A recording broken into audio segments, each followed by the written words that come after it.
Growth hormone function depends heavily on metabolic context. When protein and caloric intake are adequate, growth hormone can support anabolic processes like protein synthesis and tissue growth. In contrast, during carbohydrate intake, growth hormone counters insulin to prevent hypoglycemia by reducing glucose uptake from the blood. Clinically, this interplay explains why growth hormone imbalance produces both metabolic and growth abnormalities. Growth hormone secretion is controlled by hypothalamic GHRH, which is growth hormone releasing hormone, and somatostatin, which is growth hormone inhibitory hormone.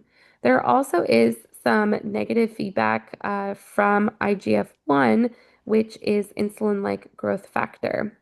Looking at this slide, we can see kind of how regulated or tightly regulated the growth hormone axis is.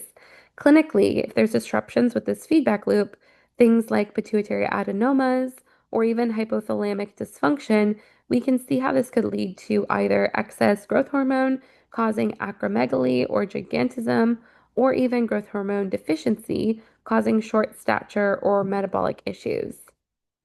Our human growth hormone levels vary widely throughout the day, and this is due to pulsatile secretion. This is why a random sample is really a poor diagnostic tool. Instead, we either rely on stimulation testing for deficiency or insulin-like growth factors, IGF-1, for overall growth hormone production. This also shows that sex, age, and physiologic state also influence growth hormone levels, so interpretation must be appropriate for the clinical context. Insulin-like growth factor will mirror the average growth hormone secretion and is far more stable as a marker than growth hormone itself. Levels will peak during puberty and then decline with age.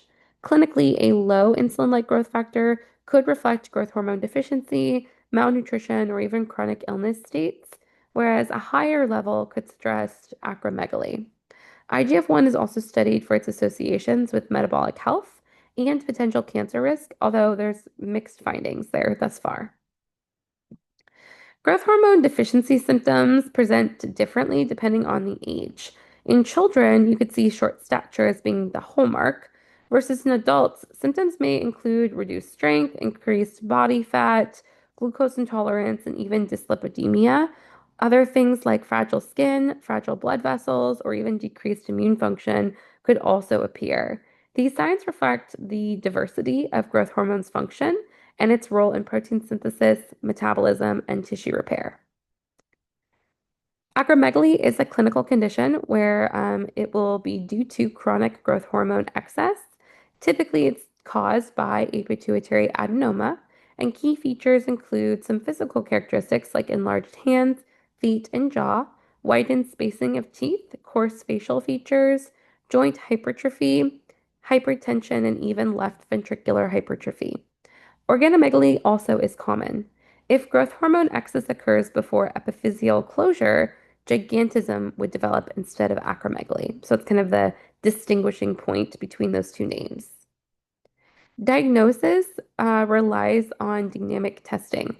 For a suspected deficiency, growth hormone should rise in response to provocation, and this is typically an insulin-induced hypoglycemia, arginine, or L-DOPA. A blunted rise indicates deficiency. For a suspected acromegaly, oral glucose tolerance testing should suppress growth hormone, but in acromegaly, it would remain elevated. And these dynamic responses confirm growth hormone dysregulation. Insulin-like growth factor reflects overall growth hormone activity and is the primary screening test for both deficiency and excess. Low insulin-like growth factor suggests growth hormone deficiency or malnutrition, while high insulin-like growth factor is often diagnostic for acromegaly. Insulin-like growth factor levels are stable throughout the day, and this makes them more reliable than a random growth hormone level. They also can be used to monitor treatment response. When we come back, we will discuss parathyroid hormone.